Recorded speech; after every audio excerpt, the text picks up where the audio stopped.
Okay, so we're ready to wire the gaming consoles. One change we made, instead of using the Intellivision Sprint next to the B-Link PC, we're going to use the Atari 7800 Plus next to the B-Link PC. It just makes for more room, and will give the Intellivision Sprint its own shelf because it's about 10 inches, and we don't want to have it too crammed.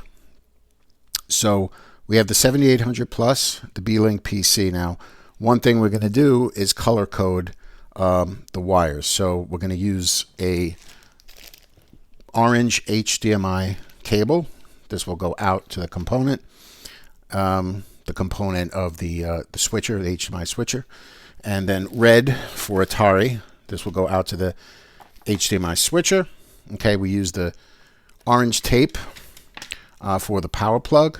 So here, you see we got that orange, so we know what's what. And then the 7800 doesn't use an adapter, a power adapter. It uses just this USB. So this will just go out to the surge, and we color coded it red using the red tape, right? So this way we know where every wire is going to, we know what it is. Now, one thing we have to do in the back of the PC, here is the upgraded Batacera 42, because we were using 39, we upgraded to 42. Seems to be working pretty well. But this is a 4 terabyte because I've been adding more PS2, PS3 ROMs. And it's been taking up more than 2 terabytes. So there's a lot of games on here. So this will go in the back here. You see there's only 2 USB ports here. It'd be better if there was more. So that will go like this here, and we could put it side by side, stick it to the board. And then we have also the Mayflash Dolphin bar. So this is going to go on top of the monitor, right? So this will go in the back of here, like this, right? And this will go out to the monitor.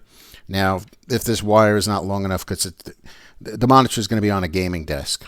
It may be long enough, I don't know, but probably not. If not, we have this USB extension, so we'll just extend the wire here and bring the Mayflash Dolphin bar to the monitor. All right, so those are the only 2 things that are going to go in the back. And then here on the front, we could put our USB controllers if we need a keyboard or a mouse. So, there's enough USB hubs here, so we don't need like an extra hub. And then the 7800, like I mentioned, we'll just have this red wire going out for power, and then the USB. Okay, so let's take a look at the Intellivision shelf next. Okay, so here is the Intellivision Sprint shelf. So originally we were going to have this alongside the PC. Would have fit, but would have been a little cramped because we have the hard drive. We got some wires, so I think it's just cleaner if we just put this here.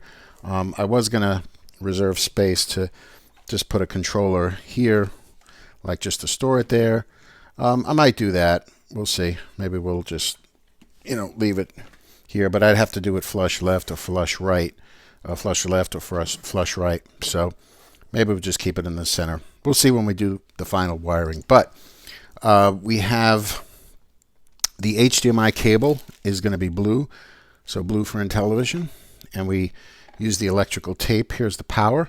So like the Atari 7800 Plus, it doesn't use an adapter. This is just going to plug into the power surge, right? So this just goes out, plugs into the power surge.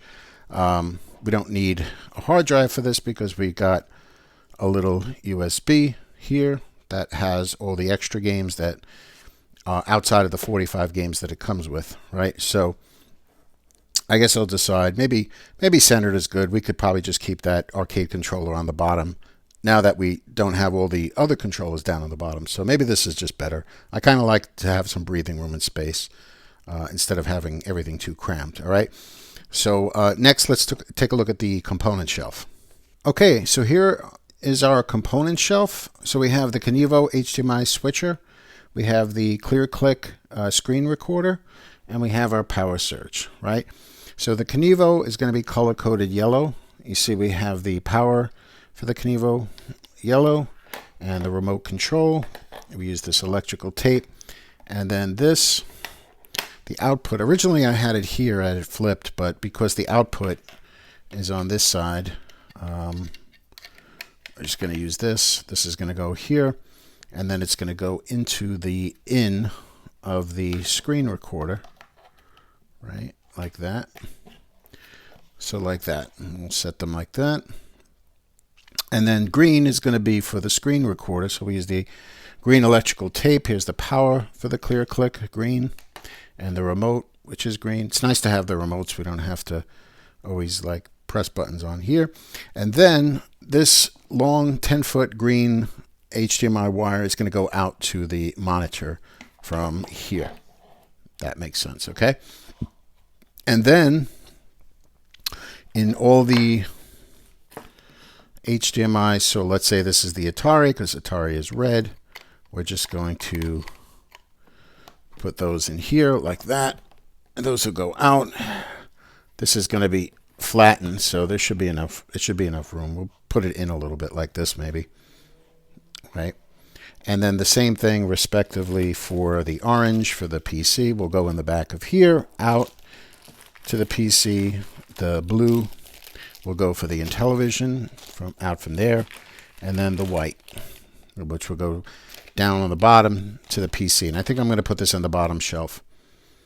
Right? So that, once we have all this wired together, then we'll have to put the shelves in the cabinet and then wire everything within the shelf. So it's going to be hard to show that because I can't really get the camera in the gaming shelf, but you get the idea. As far as the power, so these just plug in here like this, right?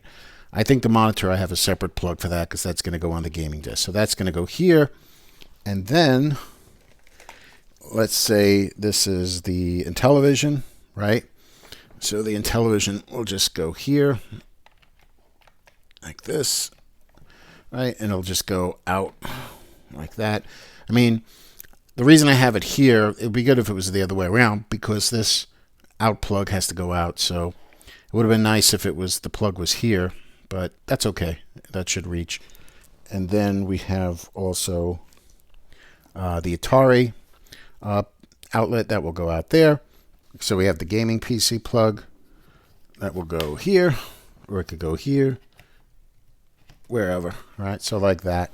And then the PS controller, the PS plug will go there, and the monitor is a separate outlet. And that's it. So let's go ahead and I'll wire this and then I'll show you what it finally looks like. Okay, we wired up the components. Looks kind of messy, but I'll just go through everything. So the yellow Kenevo going into the input of the recorder, the green recorder HDMI going out, that will go to the monitor. Here's the power for the recorder. Here's the power for the Kenevo. That's just going into here, that's going into there. This will be the PlayStation 5. This is the B-Link PC. This is the Intellivision Sprint, and this is the Atari 7800 Plus. So those are all going to go out through that little opening in the cabinet. We have the power surge here for power cord, here for the recorder, power for the PC, and the power for the Kenevo. Okay, we've kind of wrapped everything down. It's not as messy as before, but you see we use the twist ties here so everything doesn't move around, and we've got these little things here so that the wires stay straight. We got a power here. All these wires are going to go out to the HDMI. Only the PlayStation, I plugged it into here. I moved it from here to here. The PlayStation power and the B-Link PC power will go out, and then the HDMIs, and that's it. So that's it. So this will sit on its own shelf. We can hit the recorder to record the screen. And the other thing, there's one other thing we need, and that is the USB-C out here. Can't see it, but it's over here. So this USB-C out is going to also go out. We'll just run another cable there. And that'll go out to the second PC so we can do like live streams and we could record right to the second PC. So we just need that one other wire that will go out here. I'll put another wire guide in there, and we just need maybe a 10 foot. I think 6 foot will be too short. 10 foot because that USB-C is not going to the B-Link PC in the cabinet. It's going out onto the computer desk. So we'll get a USB-C 10 foot. Okay, and now the next step is, once we do that, we'll get ready to put this into the cabinet and put the other shelves in the cabinet and start wiring within the cabinet. Okay, so one change we had to make, we had to swap out our HDMI cables for 6 foot. They were 3 foot. They did make it to the other shelves. They connected and everything, but there was very little slack. And if there's very little slack and things move around, things will become disconnected. So we just swapped them out for the 6 foot. I had these. So, but still keeping the color coding. So red for Atari, blue for Intellivision, orange for the PC. The wire isn't orange, but the connection is orange. We didn't have to change this out. This is only 3 foot. This is going down on the bottom cabinet to the PS5. So this will reach. This is no issue. So these are all now like 6 foot, so we shouldn't have any issue and enough slack. We also added the USB-C output of the Clear Click. That's going to go out to the second B-League PC, so we could do like recordings to the PC, and we could do live streams. So that's all set. And then I just tidied down the wires, added some more of these things here. So looks like everything's ready to go. We have our remote control for the Clear Click, and we got a remote control for the channel changer, so we don't need to open up the cabinet. It just, sit by the desk and just change the channel, hit record. So now comes the part where we're going to go back into the cabinet and hook everything up. I can't really show you inside the cabinet because it's hard to get a camera in there, but once everything is hooked up, we'll test it, and we'll show you that next. If you've enjoyed this video, please like, share, and subscribe. It really helps out the channel. Thanks for watching.